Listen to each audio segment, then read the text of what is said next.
জীবন রে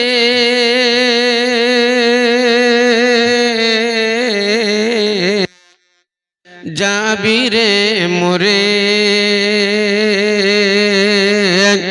যাবি রে মোরে। জীবন রে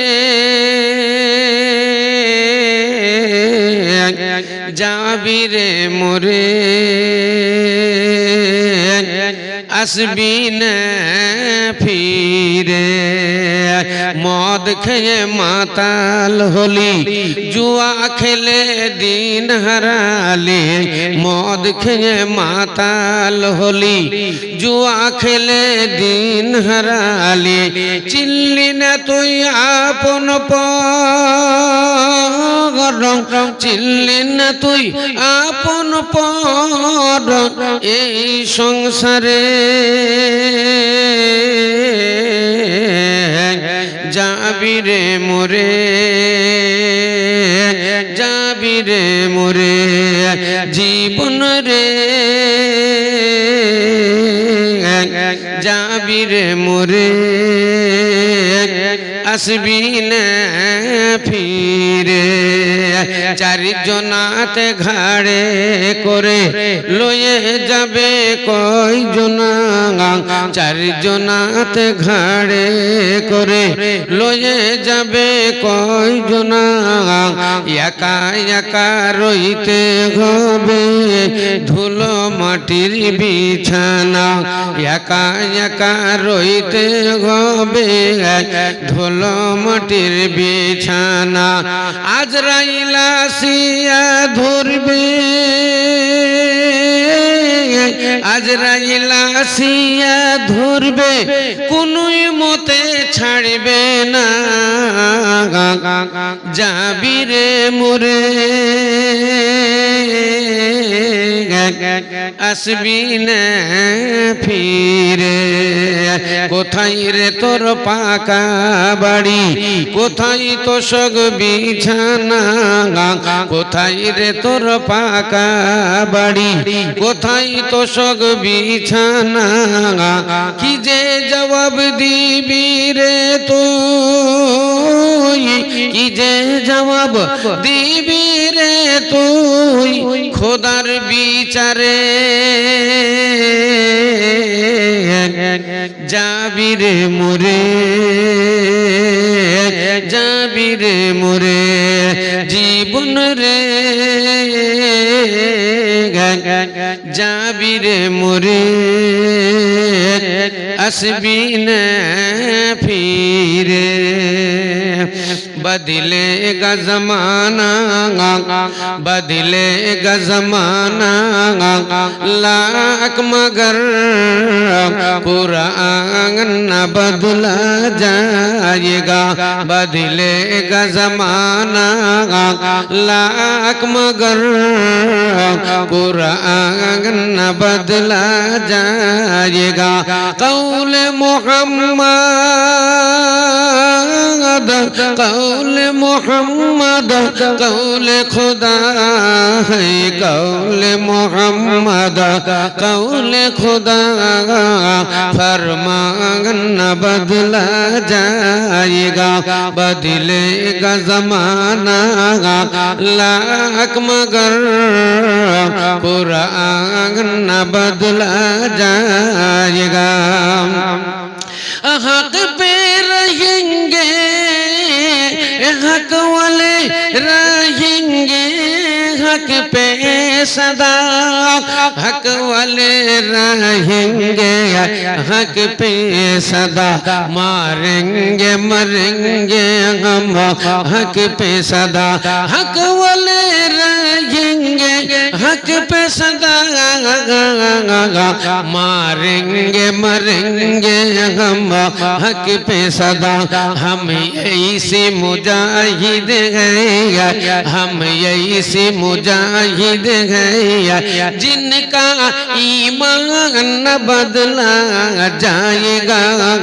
बदलेगा ज़माना लाख मगर कुरान न बदला जाएगा। जाएगा बदलेगा जमाना लाख मगर कुरान न बदला जाएगा शाहू को बदलते देख लिया शाहू को बदलते देख लिया शाहीन को बदलते देख लिया शाहू को बदलते देख लिया शाहीन को बदलते देख लिया जब तक जिंदा है ये मुस्लिम जब तक जिंदा है ये मुस्लिम कुरान न बदलेगा जाएगा बदलेगा जमाना लाख मगर कुरान न बदला जाएगा कौले मोहम्मद कौले खुदा है कौले मोहम्मद कौले खुदा फरमान न बदला जाएगा बदलेगा जमाना लाख मगर कुरान न बदला जाएगा শ্রদ্ধেয় আজকের এই মুহূর্তে সভার যোগ্যতম সভাপতি মহাশয় উলামা ইকরাম মুআজ্জাজ হাজিরিনে জালসা পর্দার অন্তরালে আরো রাস্তাঘাটে এদিকে সেদিকে ছড়িয়ে ছিটিয়ে থাকা অবলা ও সরলা মা ও ভগ্নীগণ প্রশংসা মাত্রই আল্লাহর যার প্রশংসা ও গুণগান করে শেষ করা যাবে না তাই সকলে আমরা ছোট্ট করে একবার বলি আলহামদুলিল্লাহ বলেন ভাই জোরে চলে আলহামদুলিল্লাহ তারপরে পরে আমাদের দুজাহানের নবী নবী কুলের শিরোমণি তাজদারে মাদানী আহমদ মুজতবা মোহাম্মদ মুস্তাফা সাল্লাল্লাহু আলাইহি সাল্লামের উপর লাখো লাখো শান্তির ধারা বর্ষিত হোক একবার ভক্তি সহকারে বলেন আল্লাহুম্মা আমিন ভাইরা আমার বাবা জীবনেরা মা বোনেরা আপনারা সকলেই জানেন আপনাদের এই বুলতলা পাড়ার জুম্মা মসজিদ বড় মসজিদ এই মসজিদের উন্নতি কল্পে আজকের এই জালসা আল্লাহু আকবার একটা হাদিস পড়েছিলাম আল মসজিদু রাউযাতুম মিন রিয়াজিল জান্নাত মসজিদ হলো জান্নাতের বাগিচা মসজিদ হলো জান্নাতের বাগান তো সত্যিই মসজিদের ভিতরে ঢুকলাম এই জান্নাতের বাগানই বটে জান্নাতের বাগিচাই বটে দোতলার উপরে গেলাম জান ঠান্ডা হয়ে গেল কত টাকা যে আপনারা এতে খরচ করেছেন আর কত টাকা যে দিয়েছেন আল্লাহু আকবার মসজিদটা দেখলেই অনুভব করা যায় এখনো অনেক কাজ বাকি আবার নতুন করে সামনে দিকে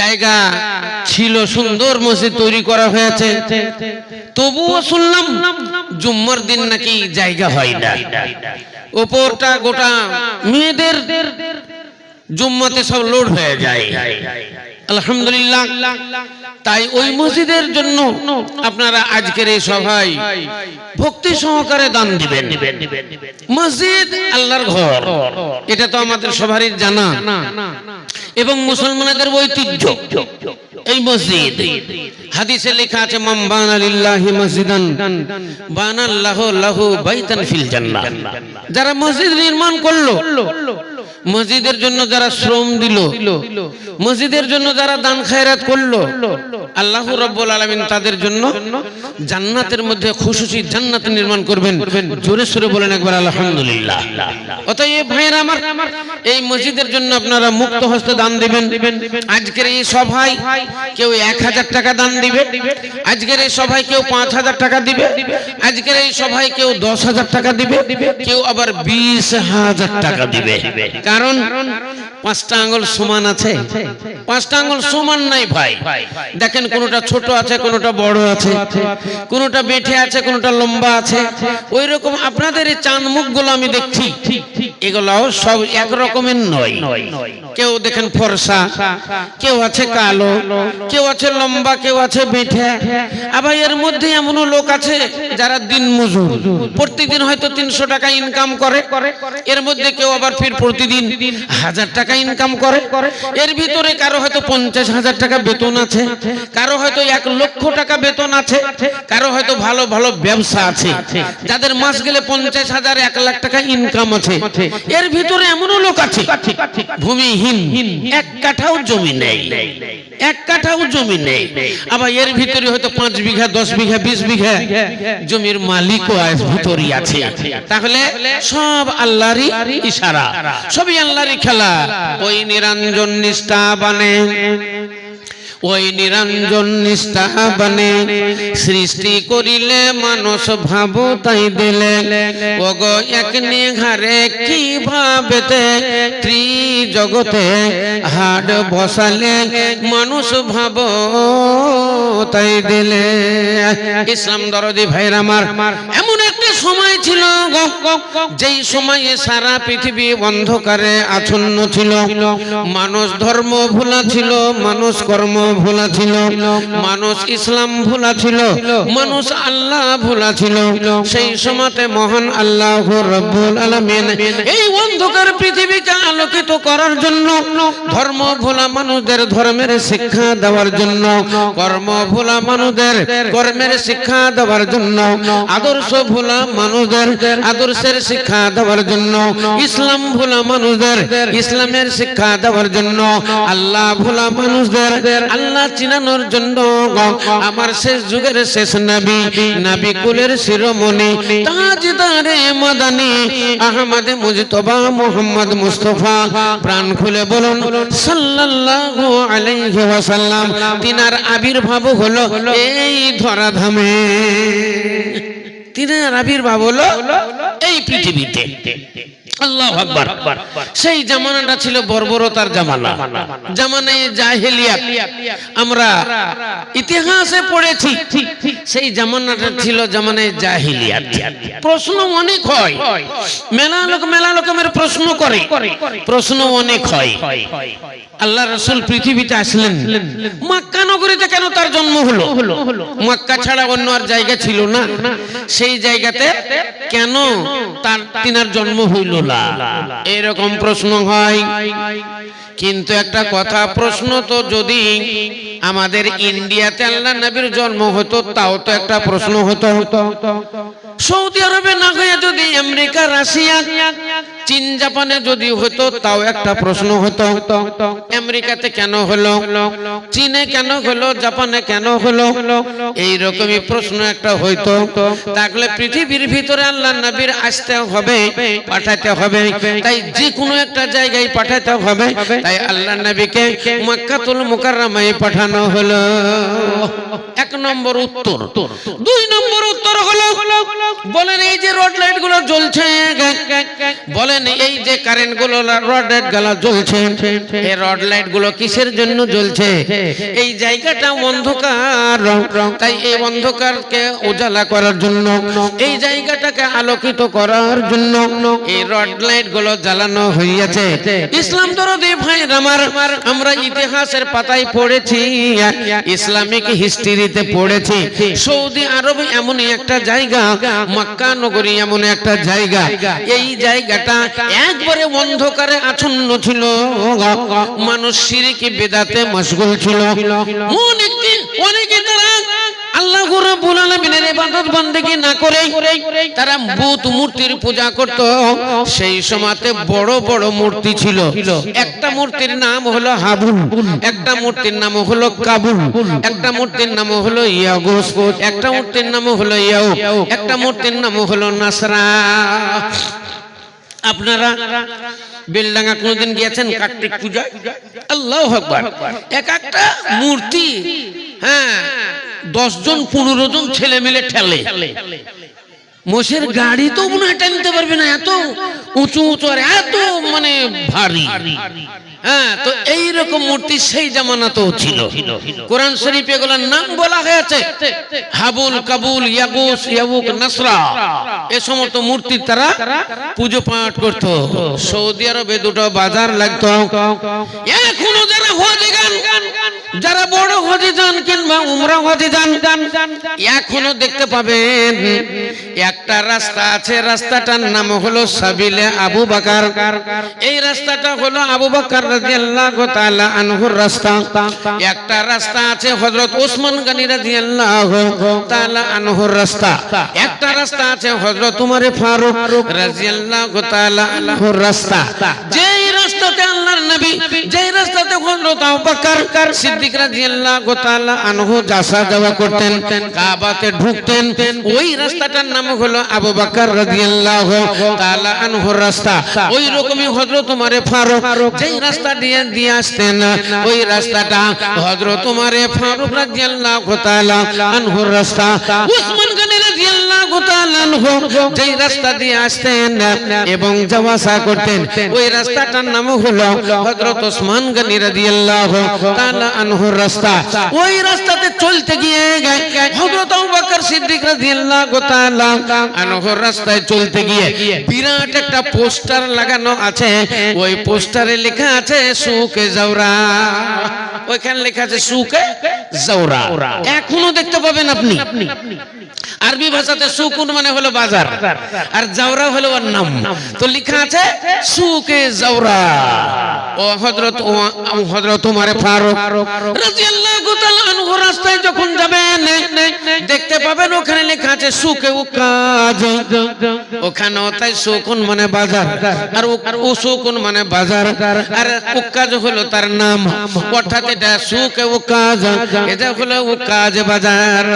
ইসলাম দরদি ভাইরা মারা, এই জায়গাগুলো এত অন্ধকার ছিল, এত অন্ধকার ছিল, এরা আল্লাহ চিনত না, এরা অন্য কিছু জানতো না। অনেক দেবদেবীর যা পূজা পাঠ করত। ইসলাম দরদি ভাইরা মারা, আমার দিনের রাসূল সরকারে দো আলম তাজদার মদনী আহমদ মুজতবা মোহাম্মদ মুস্তাফা, প্রাণ খুলে বলুন সাল্লাল্লাহু আলাইহি ওয়াসাল্লাম। মাঝে মাঝে কিন্তু তিনি এই জাওরা বাজার এবং উকাজ বাজারে তিনি যাওয়া আসা করতেন। এই জাওরা বাজারে মুদের বাজার গরম ছিল, দাড়ির বাজার গরম ছিল, জুয়ার বাজার গরম ছিল।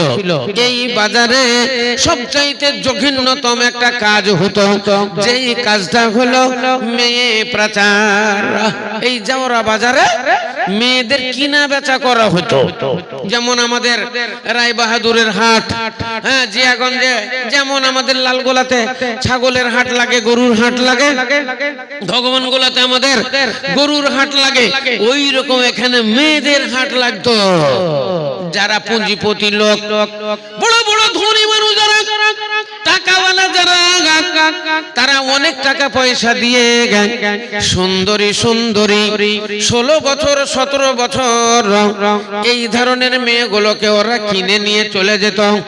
একে 6 মাস ব্যবহার করত, 1 বছর ব্যবহার করত, আবার নিয়ে গিয়ে উকাজে বাজারে বিক্রি করে দিত। আবার কিছু টাকা পয়সা লাগিয়ে দিয়ে আবার সুন্দরী সুন্দরী মেয়েগুলো 16 বছর 18 বছর এইরকম মেয়েগুলোকে কিনে নিত। আবার একে 6 মাস 1 বছর ব্যবহার করত, আবার নিয়ে গিয়ে উকাজে বাজারে বিক্রি করে দিত। এই জঘন্যতম কাজ সৌদি আরবে মক্কা নগরীতে ছিল। এক কথাতে ওই জায়গাটা সবচাইতে ছিল অন্ধকার। তাই মহান আল্লাহ রাব্বুল আলামিন ওই অন্ধকারকে আলোকিত করার জন্য, ওই ধর্ম ভোলা মানুষদের ধর্মের শিক্ষা দেওয়ার জন্য, কর্ম ভোলা মানুষদের কর্মের শিক্ষা দেওয়ার জন্য, আদর্শ ভোলা মানুষদের আদর্শের শিক্ষা দেওয়ার জন্য, আল্লাহ ভোলা মানুষদের আল্লাহ চিনানোর জন্য আমার শেষ যুগের শেষ নবী, নবী কুলের শিরোমণি তাজদার মদনী আহমদ মুজতবা মুহাম্মদ মুস্তাফা সাল্লাল্লাহু আলাইহি সাল্লামের আবির্ভাব করলেন ওই মক্কা নগরীতে। জোরে সোরে বলেন একবার সুবহানাল্লাহ।